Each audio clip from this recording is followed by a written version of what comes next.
Ndị be anyị ekele m ụnụ, ọ bụ mbụ Jovika na-ekwu. Onye nji wee bata n'ọgbata bụ Ebuka Obi na ihe gbasara atụmatụ nke ọ na-atụ iji wee lọtawa ala Igbo. Ọ bụrụ na unu na-esonye m, unu ga-ekwenyere m na ihe gbasara ịlọtawa ala Igbo bụ ọhụhụ ụzọ nke anyị nwetara n'ebe Chineke nọ, nke anyị bidokwara na-ekwu okwu ọtụtụ mgbe ka ndị mmadụ wee malite ka lọtawa n'ụlọ. N'ikwu eziokwu, mgbe m kpọrọ oku ahụ, echekwa ma ọ bụ ihe otu m si wee buru ya n'obi, so ọ bụrụ na anyị ga-eru otu anyị rigoro ogodo narị ise mmadụ, 500,000, na ọ ga-abụkwa ezigbo, ọ ga-awe a very encouraging number to iji wee malite ihe gbasara ọgbakọ a. Ma ọ bụzi ihe ịtụnanya na naanị Lagos, anyị nwere Lagos about 5 branches of Lagos. Ofu branch bụ nke ndị Anambra is leading with 700 something people. In nutshell, I know close to 3,000 people now at the WhatsApp group in different platform. Ka iwe hụ otu ndị Igbo si wee nabata ọhụhụ ụzọ Chineke nyere anyị ka ndị Igbo wee rute ụlọ. Ọka anyị na-ekwuzi ya gwa mere n'ihe onyonyo Ebuka mere kwuo okwu na ọ ga-alawazi ala Igbo. Ya bụ ihe nyere m ezigbo ọṅụ, nye m ọṅụ tọrọ ụtọ nke ukwuu. Ma abịa nụkwa ebe ọ na-ekwu ebe a ga-ala Anambra, ya sị na Anambra enwere onye nọ ebe ahụ, ga-ala Enugu, asị na enwere ebe ahụ, ga-ala ya sị ka anyị lawa Imo na enweghị onye ya na-azọ Imo azọ, maka onye ọ ga-aga Igbo nyere aja na garị.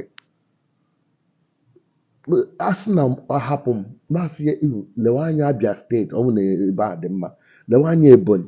Ihe anyị na-ekwukwe bụ Igbo rute ụlọ, ọwụhụ Igbo weta akụnụba n'ala nna gị.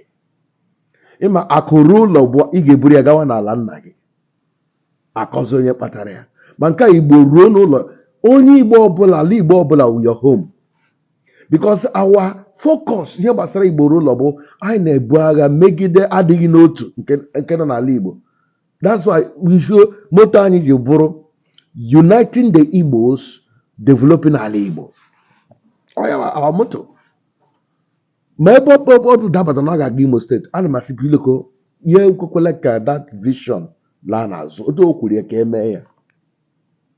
Mana ọ na-agbanwoju m anya, ụfọdụ ndị na-ekọgheri, excuse my language, mana ọ nkọgheri ka anyị nwere ọtụtụ chọọchị, rụọrọ anyị indọstrị, rụọrọ anyị ihe a. Mmadụ ga-arụ ihe ọ maara anya ya. Akwa some school na-arụrụ, some pastors or ndị churches rụrụ school, unu nwa na-complain kwa na school unu rụrụ aka iru ogbenye amanganwu ya. That is the standard they built, and their members adagazi. So it is not their ministry, it's not what they're supposed to do. Eme ya nwere ike very expensive. So chọọchị ga-arụ nke ọ ga-arụ, mekaniki ga-arụ nke ọ ga-emenwu, ekere ọrụ eke. Ndị ga-arụ indọstrị ga-arụ a.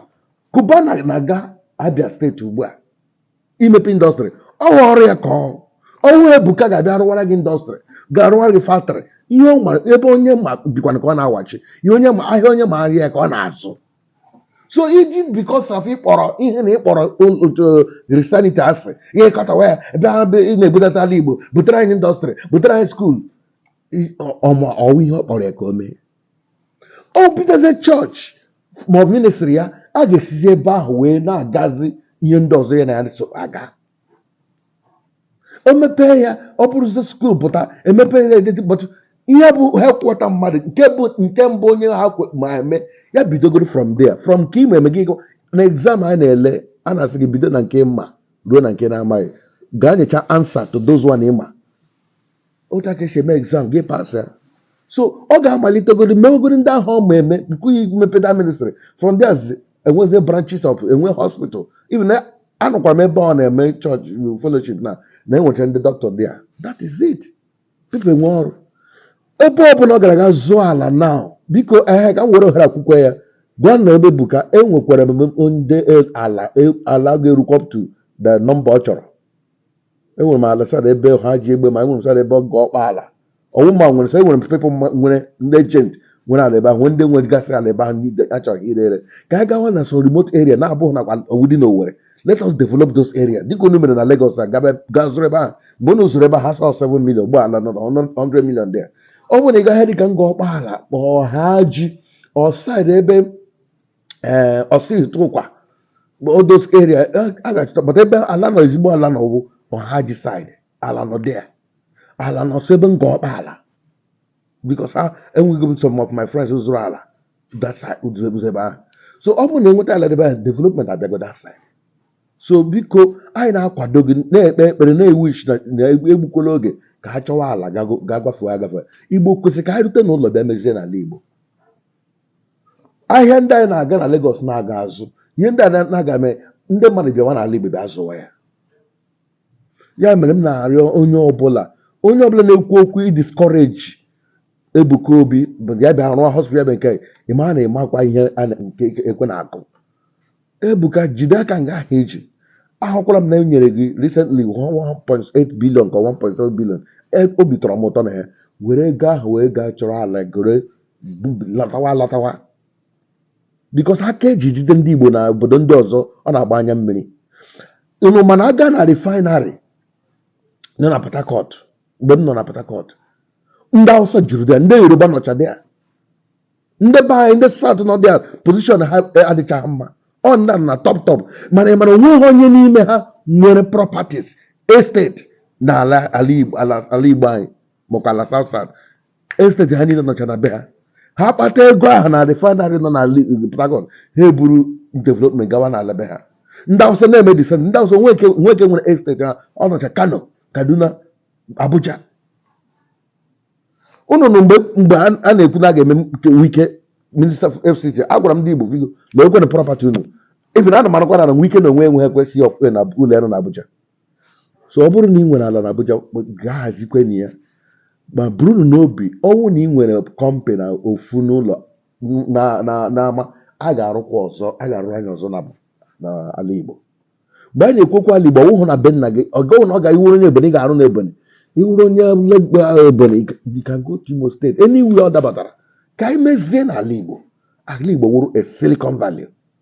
Onwe obodo nọ n'ụwa I want to tell you this now take it to the bank onwe obodo nọ n'ụwa dị developed aka onye Igbo so ya one way or the other. Mana ọ wụtụrụ ndị zụrụ slavery ya bụ ndị bịara abịa nọrọ n'onyere ha ya bụ kwụtụrụ ndị bịara nọ ya ya bụ ndị nwere connection to their friend na-enye ha suggestion aka onye Igbo nọ na development in one way or the other. Mana ala Igbo bụ onye aka ha nọ na development ebe ọzọ obodo gobe development mba. Ama m ekwu ụfọdụ si insecurity ka m gwa gị ọnwụ na-eweta development bịawa n'ala Igbo insecurity ga-eji aka nọrọ n'akụkụ na watch. So biko ana m ekele Ebuka na-ekele Chineke n'isi ya n'ihe ọ na-eme na-ekelekwa onye ọbụla ka anyị tinye n'aka a ga-edezi n'ala Igbo. Akpọkwara m oku a mgbe emechara election before emewe election na Lagos ihe niile m kwuru m buru n'amụma lekwa ihe gaji ime mmụ Igbo na Lagos otu aka o si na-eme ma mgbe ama akụrụ ụlọ ha ka na enwere another strategy ejikwa na-eme unu attack they won't stop. So ọ bụrụ na iwe onye Igbo ị ha echiche lọta ụlọ ihe mere gị n'ama aka gị dịkwa ya otu aka ọha nọ ka udo Chineke chịara m ụlọ aka mbụkwa Jovika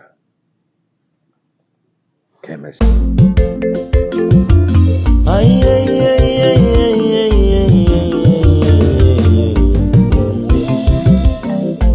If you no get information, you are already deformed. Why not go to your YouTube? Jovika TV. Hey, you want them for Facebook? Jovika TV. Instagram and Twitter. Jovika TV. Abi, you want them for TikTok? Jovika TV. Abi, na WhatsApp you want them? Jovika TV.